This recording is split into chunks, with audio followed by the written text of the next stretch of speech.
Баштадым. Саламатсыздарбы, урматтуу кесиптештер? Кутмандуу күнүңүздөр менен арыбаңыздар.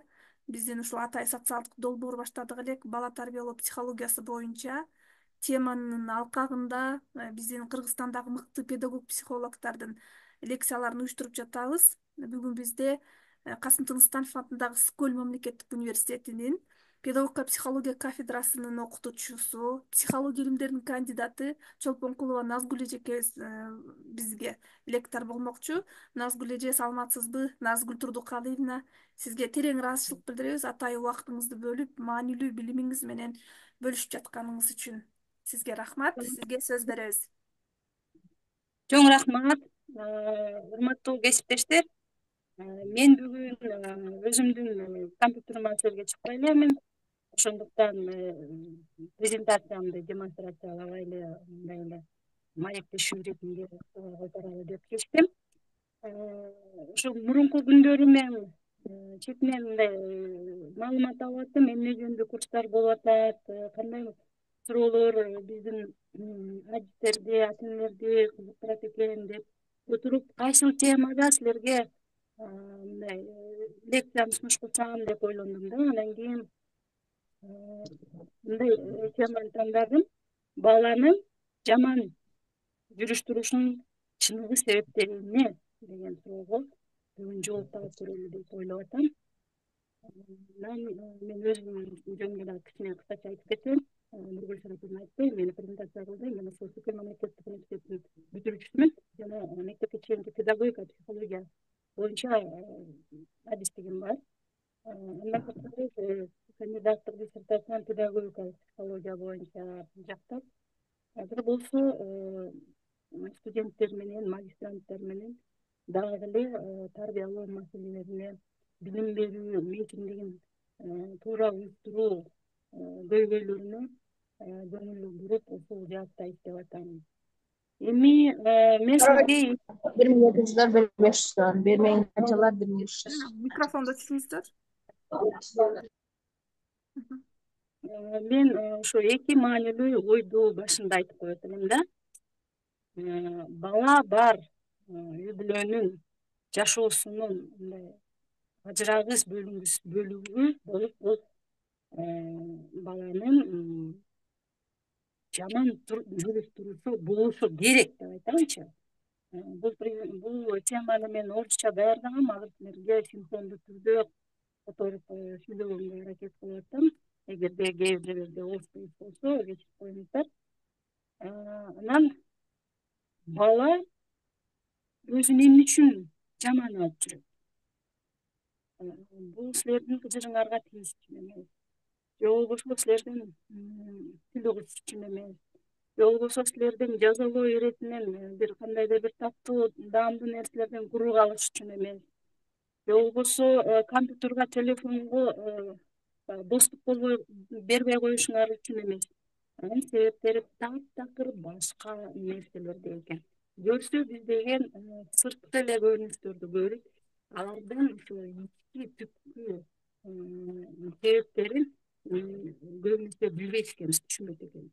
Азыр мен силерге мындай ойлонууга кичине мындай тапшырма берейинчи, өзүңөр үчүн ойлонуп көргүлө. Бала өзүн кайсы убакта же качан жаман алып жүрөт?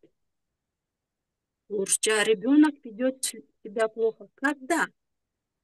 Анан колуңардан келишинче жооп берип көргүлөчү ушул суроого. Мен ата энелерден сурагам, башка сабактардан, ушундай сыяктуу сабактардан 10 пункт жазып көргүлөчү деп. Баланын жаман жүрүш турушунун мындай кайсы учурларда силер байкайсыңар? 1-2 мүнөт ойлонуп көрсөңөр.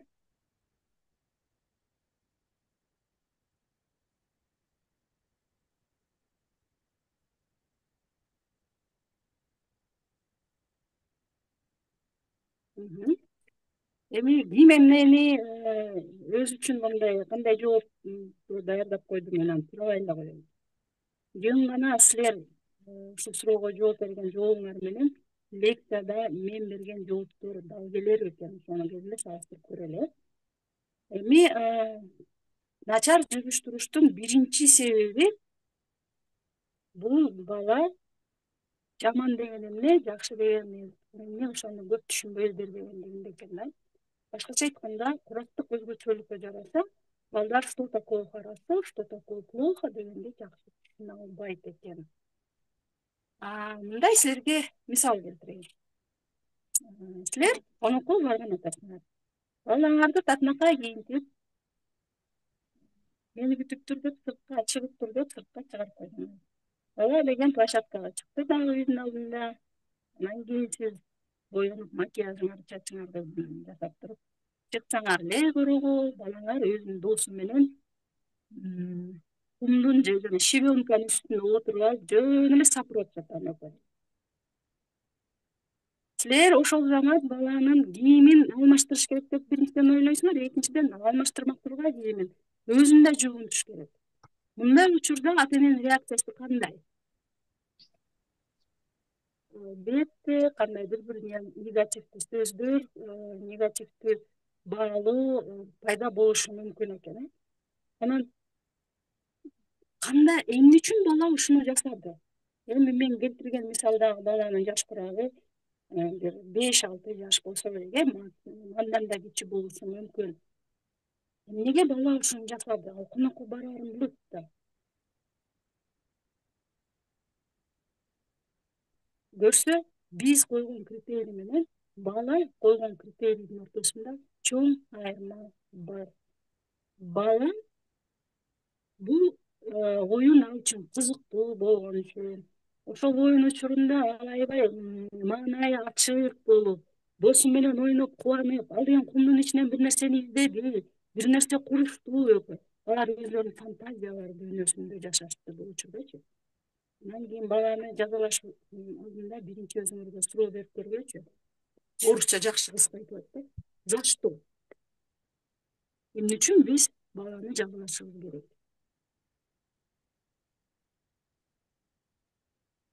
Эгерде ушул суроого жооп бере алсак, анда биздин жүрүш-турушубуздун, тарбиялоо тактикабыздын кийинки программасы, траекториясы түшүнүктүү болот.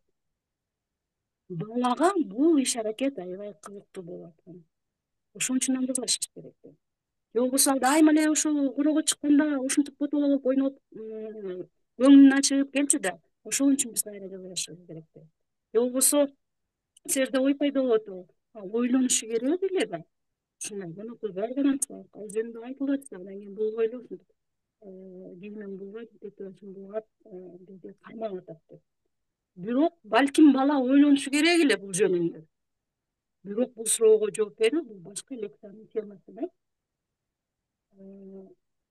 Эми демек, биринчи себеп баланын жаман жүрүш-турушунун, ал жаман жакшыны, туура эмести деп айтабыз. Аягына чейин толук түшүнбөгөндүгүндөн. Экинчи себеп, балким бул дагы себеп, бул себептердин спискаңарда болсо, мен берген суроого жооп катары. Бул баланын бул жакшы, а бул жаман деген биздин оюбузга карата анын макул эместиги. Демек, бизге жакшы жана туура эмес деп көрүнгөн нерсе балага андай көрүнбөшү деле мүмкүн экен.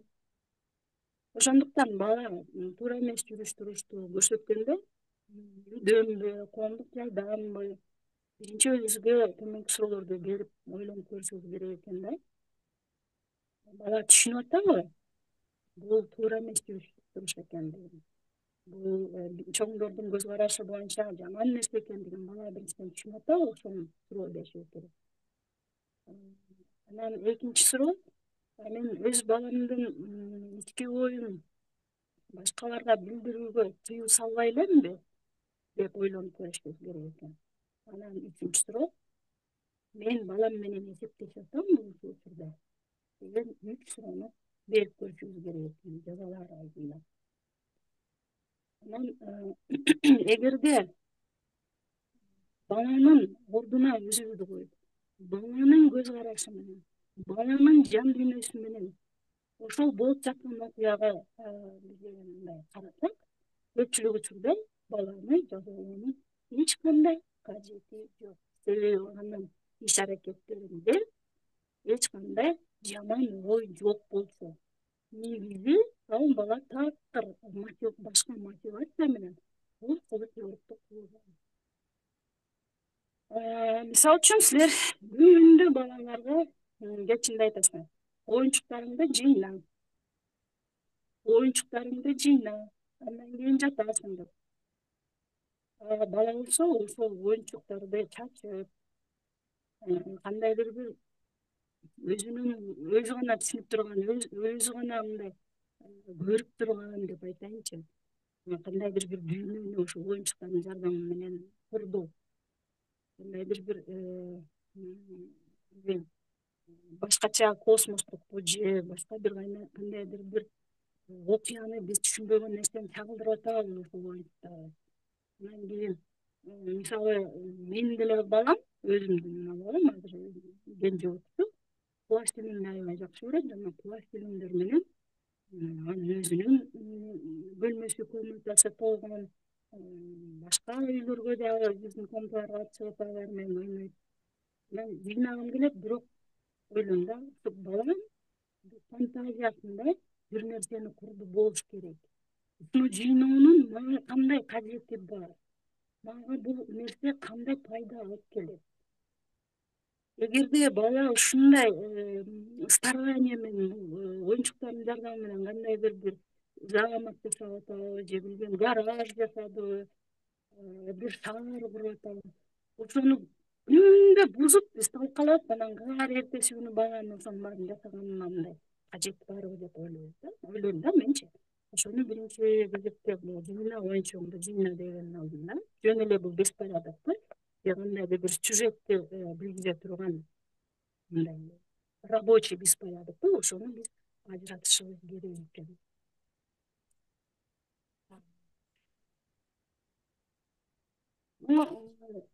Биз баланы көп ирет каалаган нерсени жасаганды талап кылып, орусчасында заставить эткенде, биз балада ошол сапатты калыптандырбастан, ошол нерсени жек көрүүнү, биз каалаган сапаттын, теплодун калыптандырганга туктатабыз да баланы. Экинчиден, балага басым жасоо менен ал каалаган нерсени аткарганды талап кылса, биз баланы өзүбүздөн алыстатат экенбиз. Анткени ал мен ата-энем мени түшүнбөйт, менин керектөөлөрүмдү эске алышпайт, мен баалаган нерсени баалабайт деген ой пайда болот экен. Кайсыл бир жылдары мен Жети Өгүз районунда ата-энелер үчүн семинар өткөзөт. Андан кийин участкалык милиционер келип калды да, ошол тренингке чакырылган эле. Андан кийин биз мындай бала менен ата-эненин ортосундагы мамилелерге эле баягыдай эле талдоо жасаганбыз. Назгүл эже, сиздин үнүңүз жакшы угулбай жатат да, анан жакшы угулбай жатат деп жазып атышат группага, анан жакшы угулбай атат да эмнегедир. Алыстат. Максимумга коюп турат меники. Мына ушундай жакын сүйлөсөңүз, мына эми жакшы угулуп жатат. Узуныраак кылайын, андай максимумда турат. Мына ошол участкалык милиционер мындай нерсени айтты да. Өспүрүмдөргө байланыштуу темалар болчу да, анан кийин мындай нерсени айтты. Ата-энелер кызык, баласы деген үйүндө жок болсо, көп деле сарсана болушпайт экен дейт. Ал эми үйдө торпок жогосо, торпок гана деп зычуу болот экен депчи. Анан ошондо ал айтты. Эмне силерге торпок балаңарга караганда көбүрөөк кымбатпы? Эмнеге балдарыңар 11-12 чейин көчөгө жүрсө, ошого деген сарсана болбойсуңар? Деди да. Анан ата-энелер жооп бере албай эле жерде отуруп калышты, балким алар дагы мындай ойлонду болуш керек ушул жерде. Андан кийин мен дагы ойлойм да, баланын кызыгуулары, анын мындай таланттары, ушундай бала өз алдынча дүйнөнү куруп отуруп ойноп атканда ошондо анан түптөлүп анан кийин андан ары алттанат да, старт алат. Биринчиден ошол балада анын инсандык көпчүлүк сапаттары өнүгүш үчүн педагогикада айтылып атат, биз балага эстетикалык тарбиялоо беришибиз керек деп. Акыл тарбиясынын дагы, башка тарбиянын дагы негизи бул физикалык жана эстетикалык тарбия. Эми оюн учурунда бала ойноп атканда үйдү чачып ойноп атат дейли, билбейм, оюнчуктун баарын сапырды дейли. Баары бир бала эстетикалык ошол жерден кандайдыр бир удовольствие алып атат да. Демек анын ушул жакшы эмоциялар да алышат, анын акыл өнүгүүсүнө кандайдыр бир база болуп эсептелинет экен.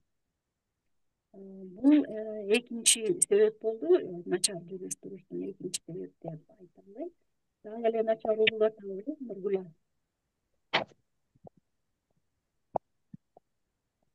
Угулуп атабы азыр же дагы эле начар болуп атабы? Жазып атышат го, урматтуу кесиптештер, угулуп атабы силерге?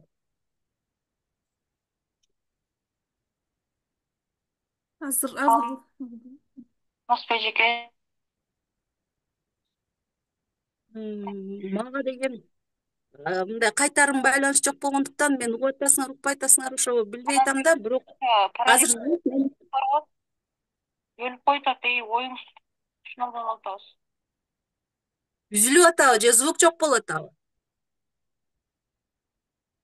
ошо кээде үзүлүп калып атат да, анан алыстан угулуп калып атат үнүңүз. Ошо мен жана айтканым ошол болчу, Нургүл Шараповна, ушундай байланыш жакшы болбой атат, ошондуктан эртерээк кылбасак кечке жуук такыр эле начар болуп калып атат. Биздин райондо ушундай болуп атат да, эмнегедир. Азыр жакшы болду. Азыр жакшы Азыр кайра болду. Анда моменттен пайдаланып сүйлөй берейин, жакшы болуп турган кезде. Урматтуу кесиптештер, ошондуктан баланын начар жүрүш турушунун себептери балким силер ушул башында мен суроо бергенде туура аныктадыңар, өзүңөргө баа бересиңер, балким ал жөнүндө такыр ойлогон жоксуңар. Бул жерде эч кимге эч кандай баа берилбейт, себеби баарыбыз тең-теңбиз, баарыбыз тең балдар менен иштешип атабыз. Бирок кандайдыр бир өзүмдүн тажрыйбаман, өзүмдүн мындай профессионалдык кесиптик көз карашыман силер менен бөлүшөйүн деп атам. Эми баланын начар жүрүш турушунун үчүнчү себеби бар да. Бул жашоого керектүү болгон сапаттарды калыптандыруу деп айтсак болот да. Жашоого керектүү болгон сапаттарды калыптандыруу. Эми кандайча начар жүрүш туруш менен анан жашоого керектүү болгон сапаттар бири-бири менен байланышат. Байланыш барбы, байланыш жокпу? Кандай деп ойлойсуңар? Ушул балдардын 3 жашында аябай оор кризис болот. Ал жөнүндө албетте маалыматыңар бар, бул жөнүндө бир айтылып атат болуш керек. 3 жаштагы кризис деп, Ушул 3 жаштагы кризис учурунда баланын бүткүл жүрүш турушу, кылык жоругу, анын манералары өзгөрөт экен дагы. Биз жалаң гана негативдүү жактарды байкай баштайбыз да. Бул баланын көкпеттиги, дайыма кандайдыр бир өзүнүн позициясын чоңдорго таңып, айткандан кайтпай, чоңдордун баркын кетирип, аябай кыйындык менен тарбияга баш ийип баштайт 3 жаштагы балдар. Анан бул биз үчүн кандайдыр бир шок терапиясы. Себеби, мисалы үчүн, өткөн эле жумаларда бала собсонун таптатынакай мотурайган болчу, жүрүш турушу дагы биздин көз карашыбыз боюнча аябай сонун болчу. Анан кийин эле кайдагы бир сапаттар баланын кулкунун өзүндө пайда болду деп. Бул эволюциялык нерсе. Баардык адамдар ушул этаптан өтөт. 3 жаштагы кризисти башынан өткөзбөй, кийинки курактык этапты өтүп кеткен бир дагы адам жок. Бирок ушул 3 жаштагы кризистин мааниси анын жардамы менен адамды биринчи жолу өзүнүн оюн мындай отстаивать эткенди үйрөнөт экен да. Биринчи жолу ушундай позицияны ээлеп, анан кийин өзүнүн көз карашын коргоо, жактоо деген жөндөмдөр балада 3 жашта пайда болот экен. Экинчиден, ошо биринчи жолу балада кыйынчылыктарды жеңүү, мындай эрктик сапаттарды калыптандыруу, өөрчүтүү ушул 3 жашта башталат экен. Анан өзүн өзү сыйлоо дагы ошол 3 жаштагы кризистин жардамы менен ишке ашат экен. Бул кандайча дегенде, мына мен силерге мындай мисалдарды айтып түшүндүрүп көрөйүн. Мисалы үчүн бала көкпет болуп атат. Силер аны кандайдыр бир нерсени кыл деп жасасын десеңер, аны такыр жасабайт. Жардам бер десеңер, жардам дагы бербейт. Ага деген мисалы үчүн бир нерсени сунуш кылып, экөөбүз чогуу жасайлы десеңер дагы жок дейт. Силер эмнени гана суранбасаңар, эмне гана аргумент, кандай гана аргумент келтирбесеңер дагы, ал такыр ошол нерсени аткаргысы келбейт. Бул эмне? Бул көкпеттик. Көкпеттик мындайча караганда терс сапат деп баалайбыз. Бирок ар бир терс сапаттын карама каршы сапаты бул бар экен. Көкпеттики болсо бул өзүнүн пикирин коргоо, өзүнүн позициясын жактоо деген сапаттарга айланат экен. Эгерде биз баланын көкпеттиги менен ушул куракта аябай күрөшүп, кадимкидей бир билбейм согуш жарыяласак бул нерсеге, бала келечекте өзүнүн оюн айта албай, өзүнүн позициясына тура албай, башка адамдарга башын итерген, жетелетме адамга айланып калышы мүмкүн экен. Мисалы үчүн мындай нерсени мен эсимде бар. Балдарды бала бакчага 3 жашында кандап батыраак кийинтип, жумуштан кечикпей өзүң дагы баланын да убагында эртең мененки тамагынан калтырбай жеткириш керек да. Ошол учурга тууралап туруп. Анан кийин кийинтип баштаганда өзүн кийинем деп баштайт. Сенчи, Ари, Бут кийимди өзүм түштү кийем. аканбы? Микрофонду өчүрүп койсоңор жакшы болот эле. Мени аныс деле укпай атышыптыр. Силердин микрофонуңар жакшы экен. Анан мен өзүм кийинем деп бала аябай өзүрлөнүп баштайт да. Ата-эне кечигип атат, улам саатын карайт. Бала дагы эле топшусун топшулай албайт, кнопкасын беките албайт, бут кийимин дагы беките албай отурат. Убакыт кетип атат, силер кечигип атасыңар. Анан ата-эне эмне кылат? Алат дагы өзү кийинтип, жулкулдатып, баланы кийинтип, анан кийин алып кетет. Мына бул жерде бала өзүнүн пикирин, өзүнүн позициясын мындай алдыга чыгарып угузганы менен мен өзүм деп. Бирок ошону аткара албай калса, дайыма эле ушундай ситуация кырдаал боло берсе, анда ал өзүнүн позициясын эч качан коргой албай калат экен. Андыктан кичине эртерээк туруш керек дагы, өзүм кийинем дей баштаганда мейли деп 10 мүнөттөн койгула, бала боосунбай эле топчуларын топчулай албай, тажаганда сен топчула дегенде, ошондо анан кийин топчулашыбыз керек экен. Демек биз баланын уруксатын күтүшүбүз керек экен. Эгерде бала кандай десем, деспот болуп атса, 3 жаштагы балдарда аябай байкалат экен. Өзүнүн оюн деген башкаларга таңат экен.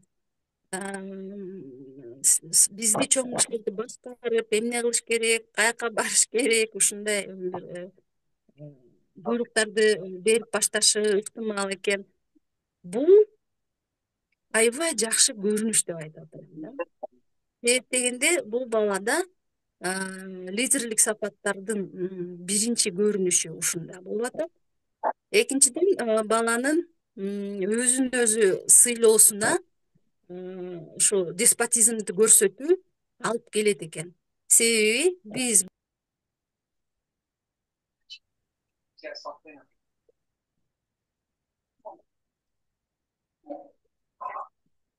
Назгүл эже, сиздин микрофонду өчүрүп алдым, башканыкын өчүрөм деп ойлоп. Иштеди, рахмат. Демек, биз ушу балада, 3 жаштагы балада кандайдыр бир терс сапаттарды байкасак, муну терс сапат катары өзүн өзү сыйлаган, лидерлик сапаттары бар, кандайдыр бир эктүү жөндөмдүүлүктөрү өнүккөн келечектеги инсан болот деп чечим кабыл алышыбыз мүмкүн экен. Бирок ушул 3 жаштагы аттанган сапаттар түбөлүктүү эми кийинки жашоонун кийинки этаптарына ошол бойдон калат деп 100% биз деген кепилдик бере албасак дагы, көпчүлүгү ушул баланын мүнөзү, анын инсанын тили 3 жашта курулат экен. Так, анан бала мындай анын тажрыйбасы аз болгондуктан өзүнүн мен деген сезимин орнотуш үчүн коомчулукта эң жөнөкөй жолду тандайт экен. Бул көп беттик, же болбосо деспот болуу, же болбосо мындай бунтарь болуу, же болбосо мындай кандай десем, чоң кишилердин баркын кетирүү аркылуу ушул жолдорду тандайт экен дагы, анан кийин ушул аркылуу анан өзүнүн мен сезимин орнотот экен, өзүнүн аң сезимин. Бул себеп, начар жүрүш-туруштун себеби көпчүлүк ата энелер тарабынан курактык кризис деп кабыл алынбайт экен. Бул баланын жаман сапаттары катары эле гана кабыл алышы ыктымал экен. Бирок бул жүрүш-туруш аркылуу бала өзүнө кийинки жашоосунда керектүү болгон сапаттарды тренировкалап алат экен дагы. Анан өзүнүн мүнөзүндө тийиштүү сапаттарды, жөндөмдүүлүктөрдү калыптандырат экен. Өзүнүн оюн мындай коргой алуу жөнүндө менимче А тамгасын, Б тамгасын сулуу жазганга караганда көбүрөөк балалуу. Же болбосо өзүн өзү сыйлоо сапаты өзүнүн бөлмөсүн же оюнчуктарын жыйнаганды билгенден жогору турган сапаттар болуп эсептелинет экен да. Андан сырткары биз билебиз, ушул начар жүрүш-туруштун мындай дагы бир көрүнүштөрү бар. Бул дагы эле кризистер деп айта алабыз. Бирок бул кризистер 3 жашта эле эмес, кийинки урактарда да кайталанат да. Алардын бири бул өспүрүм урагындагы кризис. Ушул өспүрүм урагындагы кризис бала үчүн өтө оор мезгил. Себеп дегенде анда деген организмдин жыныстык жактан жетилүүсү, гормоналдык жактан жетилүүсү, физикалык жактан жетилүүсү башталат дагы. Бул өз мезгилинде баланын психикалык жактан оор кырдаалга дуушар болуусуна алып келет экен. Бул учурда өспүрүм бала чоң кишилердин биринчи кезекте ата энесинин колдоосуна аябай муктаж экен. Ал ушул өспүрүм урак 3-4 жыл созула турган болсо, ушул убакыттын ичинде жүрүш-туруштун жаңы модельдерин үйрөнүп чыгышы керек экен дагы, жашоонун кийинки баскычына, этабына өтүп кетиш керек. Бирок көпчүлүк учурда өспүрүмдөрдүн жүрүш турушун мугалимдер дагы, ата энелер дагы, коомчулук дагы мындай көп учурда терс баалашат. Себеби алардын жүрүш турушунда кандайдыр бир чоң кишилердин көз карашына туура келбеген тенденцияларды байкайт экен дагы, байкалат дагы. Жана ошого карата чоң кишилердин реакциясы көп учурда негативдүү болуп эсептелинет. Кызык нерсе, баарыбыз эле өспүрүм болгонбуз, бирок ошол өспүрүм урагында башыбыздан өткөн кырдаалды адам чоң киши болгондо ошону тез эле унутуп калгандыгында болот экен да. Бирок өспүрүм урагындагы кандайдыр бир оор конфликттер, депрессиялар, кандайдыр нервдик чыңалуулар, ошонун баарысы баланын жүрүш турушунда сөзсүз түрдө мындай орун алат экен дагы. Анан баланы ошол жүрүш турушу үчүн биз деген жектей башташыбыз ыктымал экен. Анан бул курактагы кризис деле эмнеге адамдын башына келет? Себеби ал жүрүш туруштун жаңы модельдерин өздөштүрүшү керек экен. Бирок ошол жаңы модельдерин өздөштүрүүнүн бир гана жолу балдар үчүн туура болуп көрүнөт экен. Бул чоңдор менен конфронтацияга өтүү. Анан балдардын ушул кризистери башталганда биз өзүбүзгө бир нече суроо берсек аябай жакшы болот эле. Ушу балама кризисти жеңип кетиш үчүн мен кандай жардам бере алам? Же болбосо ушул кризис учурунда балам эмнени үйрөнүшү керек? Ушул кризис учурунда баламда кандай сапаттар пайда болуусун каалайт элеңер? Мына ушуну ойлошубуз керек да. Кризистен эгерде бала мындай эффективдүү чыгып кетсе, ал инсандык өнүгүүнүн жогорку баскычтарына жетише алат экен.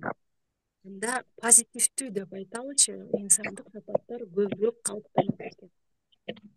Ал эми кризистен бала деген чыгуунун туура жолдорун таба албаса, чоң кишилерден жардам болбосо, бул көбүнчө деструктивдүү өнүгүү жолуна баланы салат экен дагы. Жанагы өспүрүм балдардын жүрүш турушундагы деликвенттүүлүк, башкача айтканда бул эми укук бузуу менен байланышкан жүрүш туруш эмес болсо дагы, бирок мисалы үчүн психоактивдүү заттарга берилүү,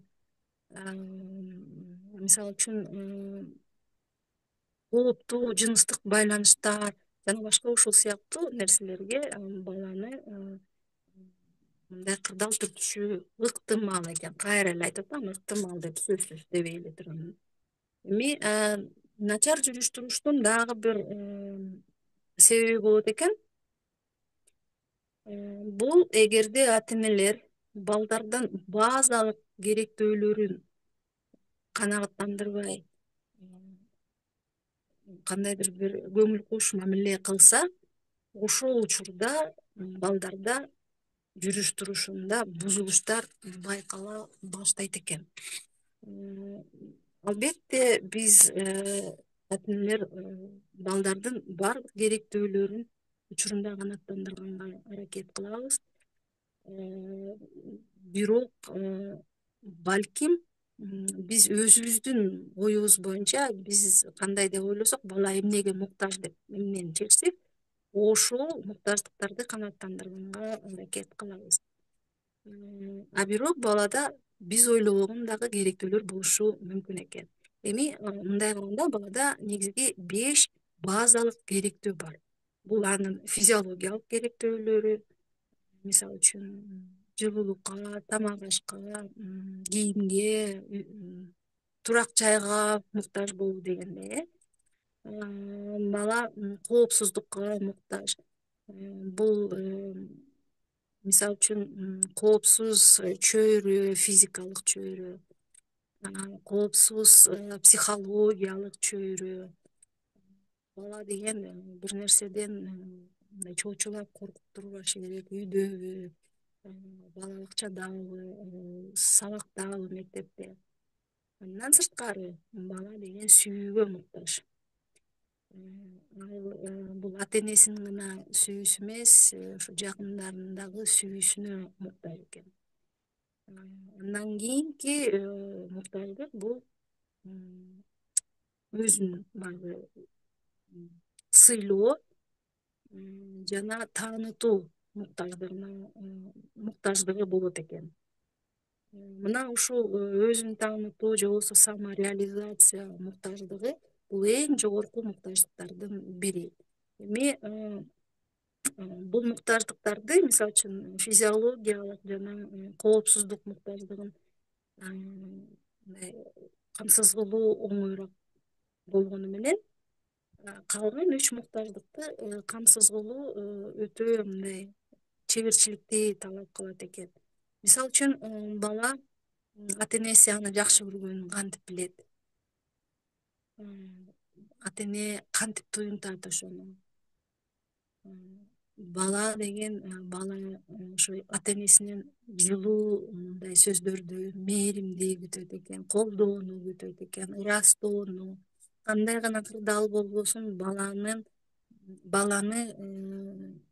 чоңдор коргошу керек, анын позициясын жакташ керек экен. Ошол эле мезгилде мисалы үчүн бала дневнигин алып келип ата энесине көрсөтүп, ушул чейректе кандай баалар чыккандыгын көрсөтүп атат. Андан кийин ата энеси бул учурда дагы колдоо көрсөтүш керек. Кандай гана баа болбосун, ошол баланын шаагын сындырбай, эгерде 3, 4 деген баалар болуп атса, 5 аз болуп атса, о потенциалың дагы көп экен, 5ке дагы жете алат экенбиз, дагы аракет кылабыз деп баланы мындай колдоп турушубуз керек. Эмне үчүн 3 алдың?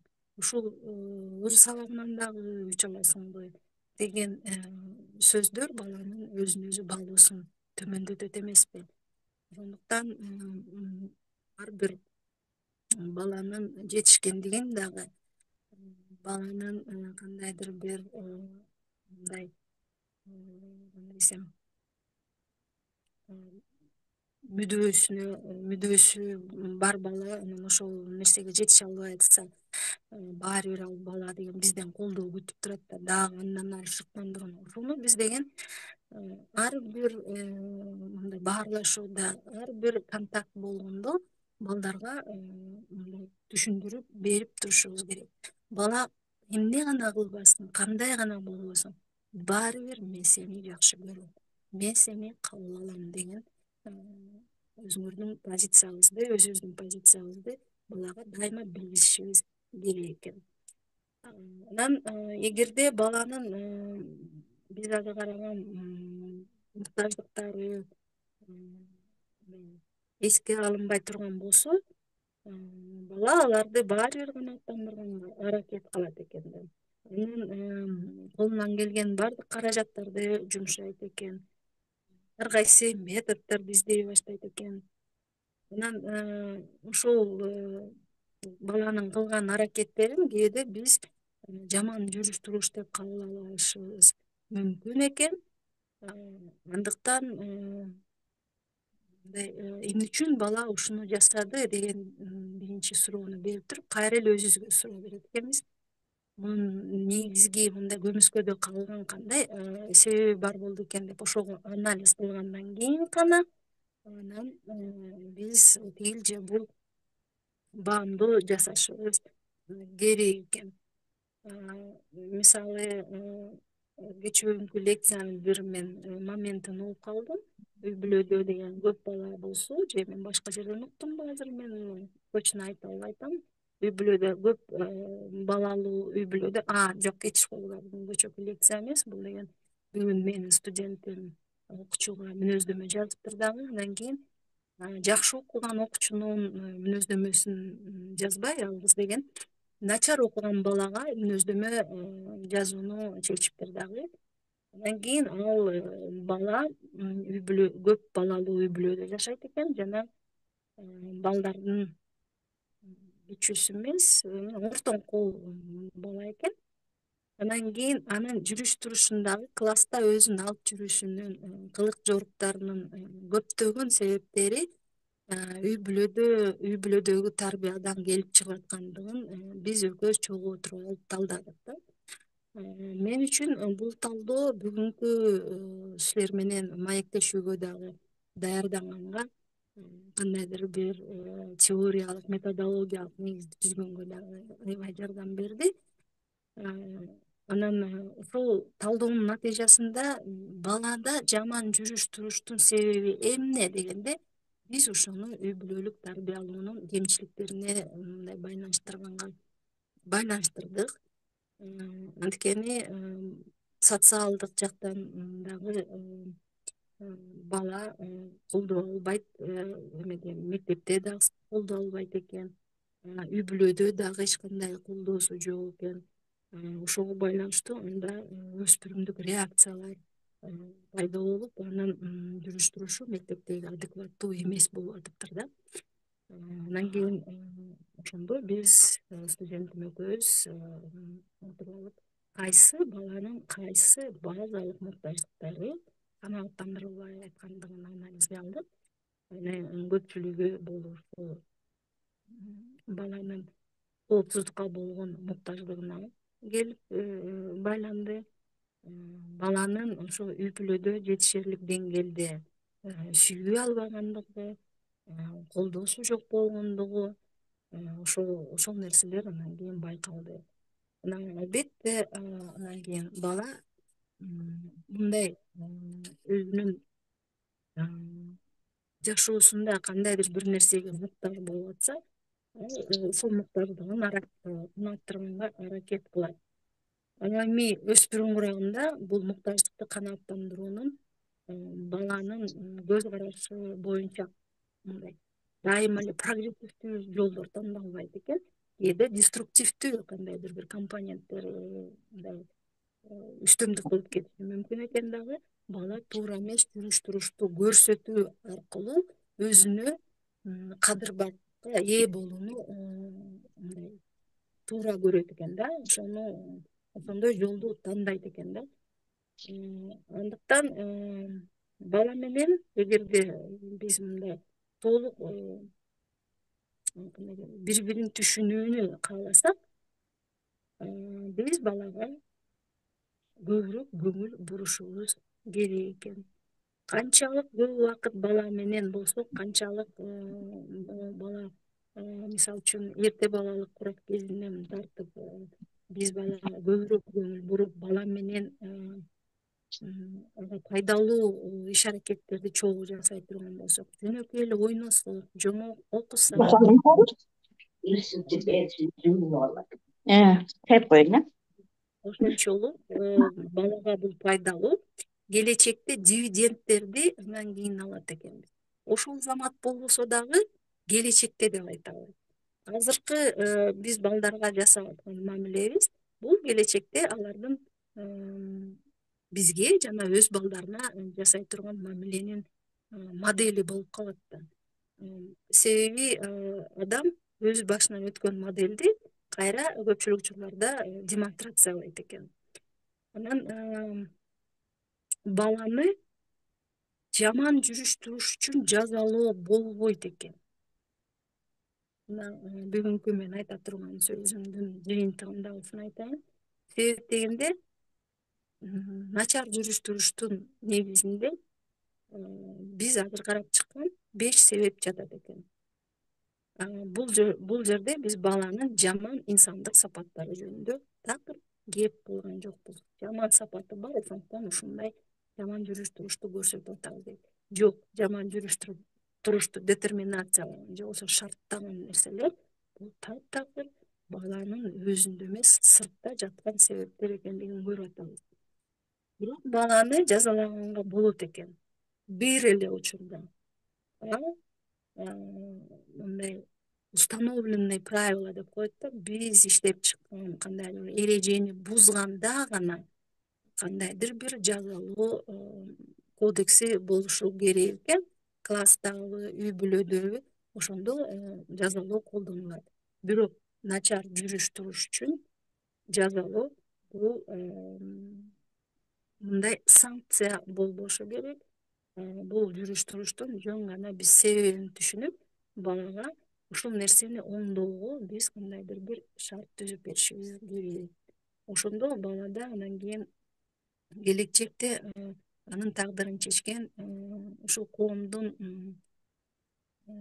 коомдо кандайдыр пайда келтире турган инсан боло тургандыгына керектүү инсандык сапаттарды калыптандырганга биз жардам бере алат экенбиз. Мына кыскача ушул, бул өтө кыскача. Албетте биз азыр жаман начар жүрүш туруштун себептерин карап атабыз.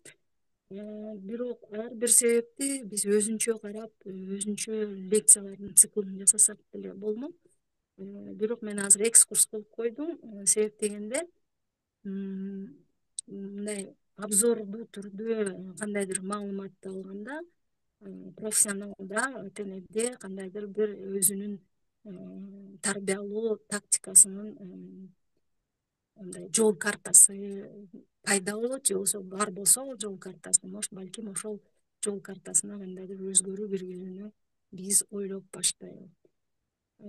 Азыр болсо мына эркин микрофон, суроолоруңар болсо мен суроолоруңарга жооп бергенге даярмын. Эгерде менин компетенттүүлүгүм ошого жете турган болсо. Чоң рахмат силерге. Чоң рахмат Назгүл Тукаева. Чоң рахмат. Суроолор болсо берсеңиздер болот. Эгерде суроолор жок десеңиздер, саатты жыйынтыктасак болот.